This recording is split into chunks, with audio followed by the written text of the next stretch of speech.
കുറച്ചു നേരത്തേക്ക് ഇത് ഡാൻസ് റിയാലിറ്റി ഷോ ആണെന്ന് വരപ്രസാദ് ഏട്ടൻ തെറ്റിദ്ധരിച്ചു. ഇല്ലേ, തെറ്റിദ്ധരിച്ചില്ലേ? അതെ അതെ. അല്ലല്ല, ഇത് ഡയന ചേച്ചി എനിക്ക് ബാക്കിൽ നിന്ന് പഠിപ്പിച്ചു തന്നതാ.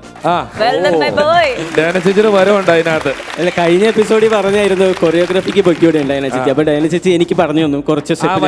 അത് ഡയന ചേച്ചിയുടെ വരവെന്ന് പറഞ്ഞാൽ നമ്മൾ കോഴിക്കോട് തുറന്നു വിട്ടിട്ട് കോഴി ഇറങ്ങി പോകുന്ന കണ്ടിട്ടുണ്ടോ? കോഴി അത് തല വെളിയിലേക്ക് ഇടും, നോക്കും, പിന്നെ പുള്ളി ഒന്ന് ചിറക് കാട്ടും, അങ്ങനെ അതുപോലെയാണ് ഡയാനയുടെ വരവെന്ന് പറയുന്നത്. അതിന് കുറെ ആരാധകരുണ്ട് നമ്മുടെ ഈ പരിപാടിക്ക്. പലരും ഈ തുടക്കം മാത്രം കാണുന്നുണ്ടെന്നാണ്, മുറിച്ച് വെച്ച് കഷ്ണങ്ങളാക്കി കാണുന്നവർ എനിക്ക് അറിയാൻ കഴിഞ്ഞു. പക്ഷെ നിങ്ങളുടെ വരവും വളരെ നന്നായിരുന്നു. അഞ്ചിന് തിരുവനന്തപുരത്ത് എവിടെയാ? ഞാൻ തിരുവനന്തപുരം മുരിക്കുമ്പുഴ എന്ന് പറഞ്ഞ സ്ഥലത്ത്. മുരിക്കുമ്പുഴ. ഇപ്പൊ ഇതിനു വേണ്ടി ഇവിടെ വന്നതാണ്. അതെ. അവിടെ അത്യാവശ്യം ഈ സൈസ് പരിപാടിയൊക്കെ ചെയ്യാറുണ്ടോ? ഇല്ല, ഞാൻ ഇപ്പൊ താമസിക്കുന്ന തലശ്ശേരിയിലാണ്. തലശ്ശേരിയിൽ ജോലി ചെയ്യുന്നുണ്ട്. അവിടെ എന്താ ജോലി? ഞാൻ മാലാകനാണ്. മാലാകൻ. മാലാഖൻ. ഈ ഭൂമിയിലെ മാലാകന്മാരെ അറിഞ്ഞൂടെ? അതെ. അതിലൊരു മാലാകനാണ് ഞാൻ. നേഴ്സാണ്. അപ്പോൾ അവിടെ ഡാർക്ക് അടിച്ചിരിക്കുന്നതുകൊണ്ട് പുറത്തിറങ്ങിയാണ് ഇപ്പൊ കോമഡി എല്ലാം ചെയ്യുന്നത്. അതെ, ഹോസ്പിറ്റലിൽ പക്ഷെ നിങ്ങൾ വേദനിച്ച് വരുന്നവരെ ഒരു ഇഞ്ചക്ഷൻ എടുക്കുമ്പോൾ ഒരു ചെറിയ തമാശ പറയുക, ഒരു ഗുളിക കൊടുക്കുമ്പോൾ ഒരു തമാശ പറയുക, അങ്ങനെയൊക്കെ പറയുന്നത് അവർക്ക് അസുഖം മാറാൻ നല്ലതാണ്. അങ്ങനെ പറഞ്ഞ് ഒരുപാട് അബദ്ധവും പറ്റിയിട്ടുണ്ട്. എന്തു പറ്റി? അത് അതൊരു അനുഭവം ഞാൻ പറയാം. ഒരിക്കൽ ഈ കള്ളു കുടിച്ച ആൾക്കാർക്ക് അസൈറ്റിസ് എന്ന് പറഞ്ഞൊരു രോഗം വരും. അപ്പോൾ ഈ വയറിങ്ങനെ പെരുകിയിരിക്കും അവർക്ക്. അപ്പോൾ അവരിങ്ങനെ പെട്ടെന്ന് കാഷ്വാലിറ്റിയിൽ ഒരിക്കൽ കൊണ്ടുവന്നു, ഒരു രോഗീനെ കൊണ്ടുവന്നു. അപ്പോൾ ആളെ ഇങ്ങനെ കൊണ്ടുവന്ന് കിടത്തി. അപ്പോൾ നമ്മളവിടെ സാധാരണ ചെയ്യുന്ന ഒരു ട്യൂബ് ഇട്ടിട്ട് ആ വെള്ളം ഊറ്റിയെടുക്കുകയാണ് പതിവ്. അപ്പം അങ്ങനെ കൊണ്ടുവന്ന് കിടത്തി. ഈ മാനേജ്മെൻറ്റ് പറഞ്ഞിട്ടുണ്ട് രോഗികളോട് ചിരിച്ച് സംസാരിക്കണമെന്ന്. അപ്പോൾ ഈ പുള്ളിക്കാരൻ നല്ല വേദനയിൽ വന്ന് കിടക്കുക. അപ്പോൾ നല്ലൊരു ജിമ്മനായിട്ടുള്ളൊരു മോനുണ്ട്. മോനും വന്ന് അടുത്ത് നിൽപ്പുണ്ട്. അപ്പോൾ ഞങ്ങൾ ചെന്ന് BP ഒക്കെ എടുത്തു. അപ്പോൾ അച്ഛനിങ്ങനെ വിളിക്കുന്നുണ്ട്, അയ്യോ ആ എന്ന് പറഞ്ഞ് വിളിക്കുന്നുണ്ട്. അപ്പോൾ ഈ മാനേജ്മെൻറ്റ് ചിരിക്കണമെന്ന് പറഞ്ഞല്ലോ. അപ്പോൾ ഉടനെ ഞാൻ പറഞ്ഞു, എന്താ ചിരിക്കാത്തേ എന്നിങ്ങനെ ചോദിച്ചു. അപ്പോൾ മോൻ എന്നെ ഇങ്ങനെ വിളിച്ചിട്ട് പറഞ്ഞ്, വേദനയിൽ കിടക്കുന്ന ആളെടുത്ത് എന്താ ചിരിക്കാത്തതെന്നോ. അങ്ങനെ ഒരുപാട് അനുഭവങ്ങൾ പറ്റിയിട്ടുണ്ട്. അസ്ഥാനത്ത് കോമഡി പറഞ്ഞു. അല്ല, അവരോട് ചിരിച്ച് പെരുമാറണം എന്ന് പറയുന്നതിന് വേദന കിടക്കണവന് ഇക്കിളി ഇട്ടിട്ട് എന്താ ചിരിക്കാത്തതെന്ന് ചോദിച്ചിട്ട് ഇവൻ അവർക്ക് കുറ്റം പറയുക. അതിൽ ചെറിയൊരു തെറ്റ് നിന്റെ ഭാഗത്ത് ഉണ്ട് കേട്ടോ. അങ്ങനെ ചോദിക്കാൻ പാടില്ല. തിരുവനന്തപുരത്തിന്റെ ഭാഷയില്ല കേട്ടോ. തിരുവനന്തപുരത്തിന്റെ ഭാഷയില്ല സംസാരിക്കുമ്പോൾ. അത് ഈ ഇംഗ്ലീഷ് സ്ലാങ് പിടിക്കാൻ കൂടുതൽ നോക്കാം. നേഴ്സുമാരായതുകൊണ്ട് വിദേശത്ത് പോകണം. അപ്പോൾ മാക്സിമം ഞാനിങ്ങനെ എല്ലായിടത്തും പോയി hi hello I am Ansal, I am just from. പക്ഷേ ഈ തിരുവനന്തപുരം എത്തുമ്പോൾ ഞാൻ അറിയാം തിരുവനന്തപുരം എന്ന് പറഞ്ഞു. അപ്പോൾ പെർഫോമൻസ് സ്റ്റാർട്ട് ചെയ്യാം. All the best. Thank you. Hello, how are you Krishnaraj ചേട്ടാ? I am fine, thank you. ഇതാണ് പ്രശ്നം. എല്ലായിടത്തും നമ്മൾ കാണാതെ പിടിച്ച് വെച്ചിരിക്കുന്ന ഹൗ ആർ യു എന്ന് വെച്ചാൽ ഫൈൻ എന്ന് പറയണം. അല്ലെങ്കിൽ നമ്മളിപ്പോൾ റോഡിൽ വണ്ടി ഇടിച്ച് കിടന്നാലും ആരെങ്കിലും വന്ന് ഹൗ ആർ യു എന്ന് വെച്ചാൽ നമ്മൾ പറയും ഓഹ് ഐ ആം ഫൈൻ എന്ന് പറഞ്ഞു പോകും. അത് നമ്മളിങ്ങനെ പഠിച്ചു വെച്ചൊരു കാര്യമാണ്. അത് ചില സാധനങ്ങൾ ഇപ്പോൾ ആഴകി ഇലയില എന്ന് പറഞ്ഞാൽ വായ കൊണ്ട് നമ്മൾ ഇടുമെന്ന് പറഞ്ഞ പോലെ ഉള്ളൂ. അത് ചെറുപ്പത്തിലെ പഠിച്ചു വെച്ചേക്കുന്ന സാധനമാണ്, മാറ്റാൻ പറ്റത്തില്ല. ഇംഗ്ലീഷിൽ നല്ലൊരു പ്രാവീണ്യം നേടി വിദേശത്ത് പോകണമെന്നായിരുന്നു എൻ്റെ ആഗ്രഹം. അങ്ങനെ വിദേശത്ത് പോകാൻ എന്താണ് എളുപ്പ വഴി എന്നിങ്ങനെ ആലോചിച്ചു. ഏത് കോഴ്സ് എടുത്ത് പഠിക്കും 10ാം ക്ലാസ് കഴിഞ്ഞാലെന്ന് ഇങ്ങനെ ആലോചിച്ചിരുന്നപ്പോൾ ബന്ധുക്കളൊക്കെ പറഞ്ഞു, ഒരു കാര്യം ചെയ്യ്, നീ നേഴ്സിങ്ങിന് പോകുമെന്ന് പറഞ്ഞു. കാരണം വിദേശത്ത് പോകാനുള്ളൊരു ഫ്രീ പാസ്പോർട്ടാണ് നേഴ്സിംഗ് എന്ന് ഒരു കിംവദന്തിയുണ്ട്. നേഴ്സിംഗ് പഠിക്കാൻ ചെന്ന് കോളേജിൽ കയറി. അവിടെ ചെന്നു. അപ്പോൾ ഈ സെൽഫ് ഇൻട്രൊഡക്ഷൻ പറയണം. അപ്പോൾ സെൽഫ് ഇൻട്രൊഡക്ഷൻ്റെ സമയത്ത് നമ്മളെല്ലാവരും ഇങ്ങനെ വളരെ സൂക്ഷിച്ച് നോക്കും ആരാണ് ഏറ്റവും നന്നായിട്ട് സെൽഫ് ഇൻട്രൊഡക്ഷൻ ഇംഗ്ലീഷിൽ പറയുന്നത്. കാരണം അവനായിരിക്കും ആദ്യം വിദേശത്ത് പോകുന്നത്. അങ്ങനെയാണ് നമ്മൾ കരുതിയിരുന്നത്.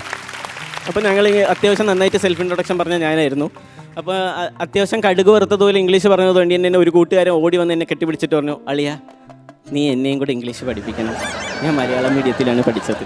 ശരി, ബൂസ്റ്റ് ചെയ്ത secret of my energy. Coefficient of the linear expansion is the presence of haemoglobin in the atmosphere but why ആണ്. ഞാൻ പറഞ്ഞു ഓക്കെ, നിന്നെ ഞാൻ ശിഷ്യനാക്കിയിരിക്കുന്നു. അങ്ങനെ അവനെ ഞാൻ കൂട്ടി. പക്ഷേ അത്ര എളുപ്പമല്ലായിരുന്നു അവനെ ഇംഗ്ലീഷ് പഠിപ്പിക്കാൻ. ഞാൻ പിറ്റേന്ന് അവനെ ബേസിക് ഗ്രാമർ പഠിപ്പിക്കാമെന്ന് കരുതിയിട്ട് ഞാൻ അവൻ്റെ ബുക്കിൽ എഴുതി കൊടുത്തു, രാമൻ കിൽഡ് രാവണൻ, ഇതിലെ സബ്ജക്റ്റ് പറയടാന്ന് പറഞ്ഞു. അവൻ നോക്കി വായിച്ചു, രാമൻ കിൽഡ് രാവണൻ. എടാ ഇതെനിക്കറിയാം, ഇത് നമ്മൾ പഠിച്ചിട്ടുള്ളതല്ലേ, നമ്മൾ 8ാം ക്ലാസ്സിൽ ഹിസ്റ്ററി പഠിച്ചതല്ലേ, ഹിസ്റ്ററി അല്ലേ സബ്ജക്റ്റ് എന്ന് ചോദിച്ചു. അപ്പോൾ ഞാൻ പറഞ്ഞു, എൻ്റെ അളിയ അതല്ല ഞാൻ ഉദ്ദേശിച്ചത്, ഇതിലെ കർത്താവും ക്രിയയും ഉണ്ട്, അതിലെ കർത്താവാണ് ഞാൻ ഉദ്ദേശിച്ചതെന്ന് പറഞ്ഞു. അപ്പം പിന്നെയും വായിച്ചു, രാമൻ കിൽഡ് രാവണൻ. എടാ ഇത് രാമായണോ അല്ലേ, കർത്താവ് എങ്ങനെ രാമായണത്തിൽ വരും, അത് ബൈബിളിലല്ലേ എന്ന് പറഞ്ഞു. അപ്പം ഞാൻ അവനോട് പറഞ്ഞു, ഒരു കാര്യം ചെയ്ത് നീ കുറച്ച് വൊക്കാബുലറി ഒക്കെ പഠിക്കണം, അപ്പോൾ നീ ഇംഗ്ലീഷ് സിനിമകൾ കണ്ടു തുടങ്ങണമെന്ന് ഞാൻ പറഞ്ഞു. അപ്പോൾ അവൻ പറഞ്ഞു ഓക്കെ അതെനിക്ക് പറ്റും, എന്ന് പറഞ്ഞ് അവൻ വീട്ടിൽ പോയി പിറ്റേന്ന് വന്നു, ഇംഗ്ലീഷ് സിനിമ കണ്ടു എന്ന് പറഞ്ഞു. ഞാൻ പറഞ്ഞു ഓക്കെ, നീ ഏത് സിനിമയാണ് കണ്ടത്? അവൻ പറഞ്ഞു ഞാൻ ജുറാസിക് പാർക്കാണ് കണ്ടതെന്ന് പറഞ്ഞു. എനിക്ക് സന്തോഷമായി, കാരണം സ്റ്റീഫൻ സ്പൈൽബർഗിൻ്റെ ഒരു പടം അടിപൊളി ഇംഗ്ലീഷ് ആയിരിക്കും, അവൻ എന്തായാലും. ഞാൻ പറഞ്ഞു കഥ പറയടാന്ന് പറഞ്ഞു. അവൻ വളരെ സ്പഷ്ടമായിട്ട് എൻ്റെ കഥ പറഞ്ഞു തന്നു. ഞാൻ ഞെട്ടിപ്പോയി, കാരണം ഒരു ബേസിക് ഗ്രാമർ അറിയാത്ത ഒരുത്തൻ എങ്ങനെയാണ് ഇത്രയും നന്നായിട്ട് ഇംഗ്ലീഷ് സിനിമയുടെ കഥ പറഞ്ഞു തന്നു. അങ്ങനെ ഞാൻ ചോദിച്ചു വന്നപ്പോൾ എനിക്ക് മനസ്സിലായി അവൻ മലയാളം ഡബ് ചെയ്തതാണ് കണ്ടത്. ഈ സിനിമയുടെ കഥ പറയലുമായിട്ട് ബന്ധപ്പെട്ടിട്ട് ഒരു വാക്കിലെല്ലാം നശിപ്പിച്ച ഒരാളുണ്ടായിരുന്നു. അതായത് ഈ സേതുരാമയ്യർ CBI എന്ന് പറഞ്ഞ പടം കാണാൻ വേണ്ടി ഞാൻ അകത്തോട്ട് കയറി. രണ്ടാമത്തെ ഷോ, ആദ്യത്തെ ഷോ കഴിഞ്ഞ് രണ്ടാമത്തെ ഷോയ്ക്ക് അന്നൊക്കെ ഇടികൊണ്ടല്ലേ ഈ മമ്മൂട്ടിപ്പടം രണ്ടാമത്തെ ഷോ ടിക്കറ്റ് എടുത്ത് കുത്തി കയറി. ഞാൻ കയറാൻ പോകുമ്പം കഴിഞ്ഞ ഷോ കഴിഞ്ഞിറങ്ങി ടിക്കറ്റ് കയറിയിട്ട് മറ്റേ പുള്ളിയോട് നമ്മുടെ വാതിക്ക് വെച്ച് എൻ്റെ ആരോട് ചോദിച്ചു, ചേട്ടാ പടം എങ്ങനെയുണ്ട്? നല്ല പടമാ, ജഗദീഷ് ആ വില്ലൻ. പുള്ളി ഒറ്റ സ്റ്റേറ്റ്മെന്റ്, അതോടുകൂടി സിനിമ കാണാനുള്ള സർവ്വരസവും പുള്ളി തീർത്ത് കയ്യിലേക്ക് തന്നു. അവിടെ ജഗദീഷ് വില്ലനായതുപോലെ യവനായിരുന്നു എൻ്റെ വില്ലൻ. അപ്പോൾ യവന് ഞാൻ അനാട്ടമി ടെസ്റ്റ്, അപ്പോൾ നമ്മുടെ അനാട്ടമി എന്ന് പറഞ്ഞാൽ ശരീരഭാഷ പഠിക്കുന്ന ടെസ്റ്റാണ് നേഴ്സിങ്ങിൽ. അപ്പോൾ ഞാൻ അതെടുത്ത് ഇട്ട് കൊടുത്തിട്ട് പറഞ്ഞു, നീ ഒരു കാര്യം ചെയ്യ്, അക്ഷരങ്ങൾ വായിക്ക്, എത്രത്തോളം നിനക്ക് വായിക്കാൻ പറ്റുമെന്ന് ഞാൻ നോക്കട്ടെ എന്ന് പറഞ്ഞു. അവൻ വായിച്ച് തുടങ്ങി, വിക്കി തുടങ്ങി. അങ്ങനെ വായിച്ച് വന്നപ്പോൾ അവൻ ഒരു അക്ഷരം പറഞ്ഞു, വാക്ക് പറഞ്ഞു, ഫട്ടൂരി. അപ്പോൾ ഞാൻ ഈ ഫട്ടൂരി എന്താണ്, ഞാൻ ഇതുവരെ കേട്ടിട്ടില്ല ഇംഗ്ലീഷിൽ എന്താണെന്ന്. ഞാൻ വായിച്ചു നോക്കി, അത് എഴുതിയിരുന്നത് ഫ്യൂച്ചർ എന്നായിരുന്നു. ഞാൻ പറഞ്ഞു, നീ ഫ്യൂച്ചറിനെ ഫട്ടൂരി എന്ന് വായിച്ചു, അപ്പോൾ നീ നേച്ചറിനെ എന്താ നട്ടൂരി എന്ന് വായിക്കൂ. അവൻ പിന്നെ വായിച്ച് പോയി. അപ്പോൾ അടുത്ത വാക്ക് വന്നു, മറക്കല്ലേ. ഞാൻ നോക്കി, അപ്പോൾ അവൻ അതിലെഴുതിയിരുന്നത് മിറാക്കിൾ എന്നായിരുന്നു. അവനിപ്പോൾ ലണ്ടനിലുണ്ട്. അപ്പോൾ ഞാൻ ഇന്നലെ മെസ്സേജ് അയച്ചു, അളിയ I got a chance to participate in funds upon a time, I am going to see Ramesh Pisharody എന്ന് വെച്ചു. അപ്പോൾ അവൻ തിരിച്ചയച്ചു, oh that's cool man, that's flabbergasted. അത് ഞാനും കേട്ടിട്ടില്ല പ്രസാദ് ഏട്ടാ, എന്താണെന്ന് അറിഞ്ഞൂടെ. ശശി തരൂർ പറഞ്ഞു കേട്ടിട്ടുണ്ട് ഞാൻ. അങ്ങനെ ഞാനിത് അറിയാൻ വേണ്ടിയിട്ട് ഗൂഗിളിൽ പോയി തപ്പി. ഫ്ലാബർഗാസ്റ്റഡിൻ്റെ അർത്ഥം സർപ്രൈസ്ഡ് എന്നായിരുന്നു. സർപ്രൈസ്ഡ് എന്നുള്ളതിനാണ് ഫ്ലാബർഗാസ്റ്റഡ്. ഇത് ഏതാണ്ടൊക്കെ അറിയാമല്ലോ.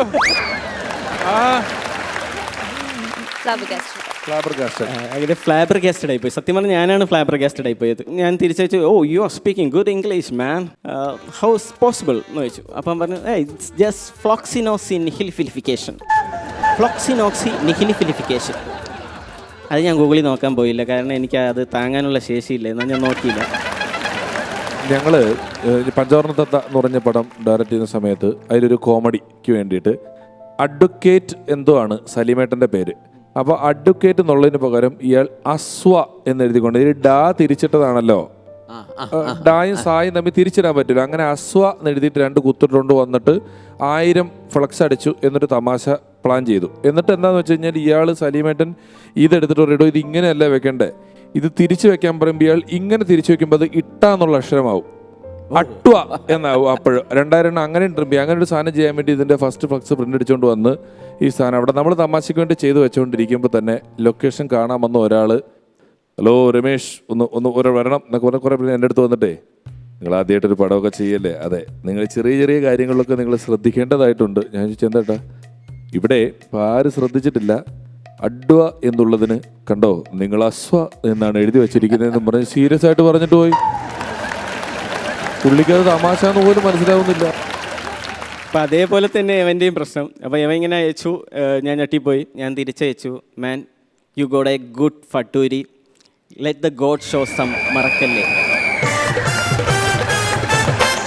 Okay thank you, this is perfect. Okay corn and the back and the tan അരിറ്റൂസ് അബിറ്റൂസ്. That was a super fantabulous performance. Super. Yeah. Awesome. What should I? That was super fantabulous performance. Awesome. Super. Yeah. I know this is just ഫ്ലോക്സിനോസിൻ നിഹിലിഫിലിഫിക്കേഷൻ. ഈ കൂട്ടുകാരൻ എന്ന് പറഞ്ഞല്ലോ, അത് ശരിക്കും നീയല്ലേ? ഇല്ല, അവൻ്റെ പേര് ഇവിടെ പറയരുതെന്ന് പറഞ്ഞു. പക്ഷേ ഞാൻ അവൻ്റെ പേര് പറയാം. അവൻ്റെ പേര് അഖിലെന്നായിരുന്നു. പേര് പറയരുതെന്ന് പറഞ്ഞാൽ നമ്മളത് കൃത്യമായിട്ട് പറയും. അവൻ ഇപ്പൊ കാനഡയിൽ ഇരുന്നത് കാണുന്നുണ്ടാവും. അതെ, കാനഡയിലാണ്. അൻസലിൻ്റെ പെർഫോമൻസ് എന്ന് പറഞ്ഞാൽ ഈ സാധാരണ അവിടെ നിന്ന് പെർഫോം ചെയ്ത് കഴിയുമ്പോൾ ഈ ഓരോ പെർഫോമൻസിൻ്റെ ഇടയ്ക്ക് ഇങ്ങനെ കൗണ്ടർ ഇങ്ങനെ രമേശ് പിഷാരടി പറഞ്ഞുകൊണ്ടിരിക്കും. അങ്ങനെയാണ് ഞാനൊരു അത്ഭുതത്തോടെ ഇങ്ങനെ കാണുന്ന ഒരു സംഭവമാണിത്. പക്ഷേ ഇപ്രാവശ്യം രമേശ് പറഞ്ഞപ്പോൾ അതിൻ്റെ മുകളിൽ പുള്ളി കയറി കൗണ്ടർ അടിച്ചു പലപ്പോഴും. ഏതെങ്കിലും ഒരു കാലത്ത് ഇപ്പം നമ്മൾ ഇവിടെ നിന്ന് ചിരിച്ച് വർത്താനം പറഞ്ഞു എന്നൊക്കെയുള്ളൊരു പരിചയം എന്തെങ്കിലും ഒരു ആവശ്യമായിട്ട് ഇഞ്ചക്ഷൻ എടുക്കാൻ വേണ്ടി നിന്റെ മുന്നിലേക്ക് വന്നാൽ ഒരു പരിഗണന തന്നേക്കണേ. പണ്ട് ഞാൻ തമാശ പറഞ്ഞപ്പോൾ ചിരിച്ചില്ല എന്ന് പറഞ്ഞൊരു കുത്തരുത്. ഞാൻ അമ്മയുടെ ഷോ നടക്കുമ്പോൾ പെട്ടെന്ന് മണിയമ്പിള്ള രാജചേട്ടന് അമ്മയുടെ ഷോ എറണാകുളത്ത് റിഹേഴ്സൽ നടക്കുക. അപ്പോൾ മണിയമ്പിള്ള രാജചേട്ടന് ഷുഗറിൻ്റെ ഒരു മരുന്ന് മേടിക്കണം, ഇൻസുലിൻ മേടിക്കാൻ വേണ്ടി പോകണം. അപ്പം മണിയമ്പിള്ള രാജൻ നല്ല ടീഷർട്ട് കണ്ണട സാധനങ്ങളൊക്കെ ഇട്ടിട്ട് ഞങ്ങൾ ഒരു മെഡിക്കൽ ഷോപ്പിൽ ചെന്ന് നിർത്തി. മണിയമ്പിള്ള രാജചേട്ടൻ എന്നെ കണ്ടപ്പോൾ എന്നൊക്കെ പറഞ്ഞിട്ട് മണിയമ്പിള്ള രാജചേട്ടൻ ചെന്നിട്ട് ഇൻസുലിൻ രണ്ടെണ്ണം മേടിച്ചപ്പോഴത്തേക്ക് ഈ അവിടെ എടുത്തു കൊടുക്കുന്ന പെങ്കൊച്ചി ചോദിച്ചു, സാറിന് ഷുഗർ ഉണ്ടോ എന്ന് ചോദിച്ചു. ഉടനെ മണിയമ്പിള്ള രാജചേട്ടൻ, എനിക്കല്ല, നെവിൻ പോളി അവിടെ ഷുഗർ കയറി വയ്യാതിരിക്കുക, ഞാൻ കൊടുക്കാൻ വേണ്ടി മേടിക്കാൻ വന്നതാണ്. Thank you Ansil, thank you, good luck.